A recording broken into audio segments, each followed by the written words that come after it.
In this video, I'm going to review Theme from Rondo a Capriccio, and this is a piece out of Unit 9 on pages 72 and 73. Here's how the song goes. I'll play the entire song all the way through.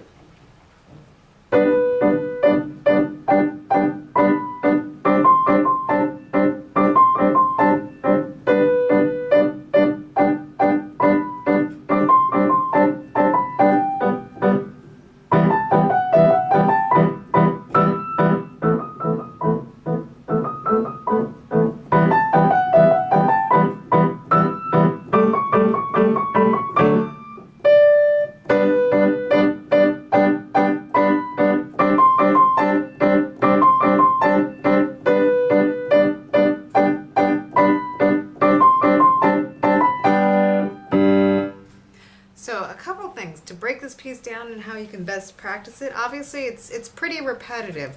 The first two lines of the song and the last two lines are nearly identical except for the last measure. So as you're breaking this down, you can do hands separate.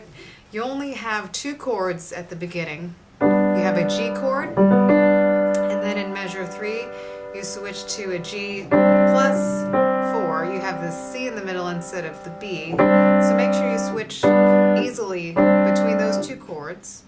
And in the beginning, your right hand has basically a broken, it has an arpeggio from B to B. And the way that your book fingers this, 1, 2, 2, 5, 3, 5.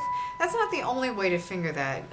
You can try that, see if that feels comfortable, but you might also want to try 1, 2, 2, 4, 4, 5, 1, 2, 2, 3, 3, 5. As long as you get to the correct notes in time and can still play the staccatos accurately, that's my main concern. So again, there are a couple ways you can finger that beginning. Choose the one that feels most comfortable for your hand and that you can reach the notes more accurately.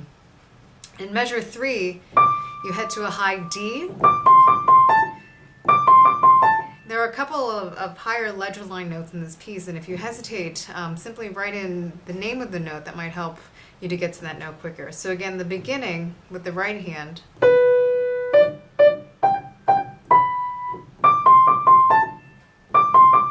You do have to work on shifting a little bit within this range of a tenth. The second line, starting in measure 5, it's nearly identical. You have the same arpeggio. You go up to the high D, and then you end that phrase with that little turn. So break this apart, do hands separate for a little bit, and then start to put things slowly together. You could even just do...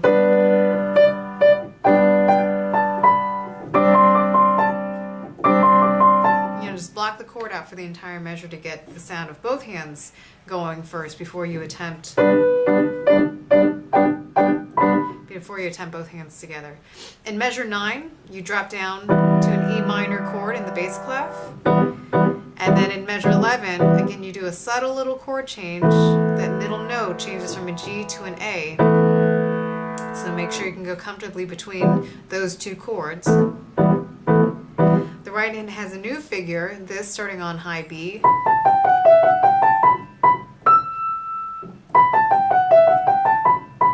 So it starts off as a pentascale, and then you shift up to that high E. And you stay on that E for the next little phrase. Okay.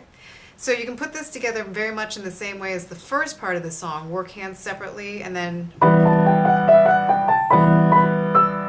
start to block out your left hand one chord at least per measure before you do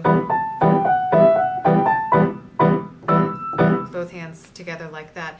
In measure 11, you have a subito piano, so immediately you're supposed to get quieter. You have a crescendo leading up to that.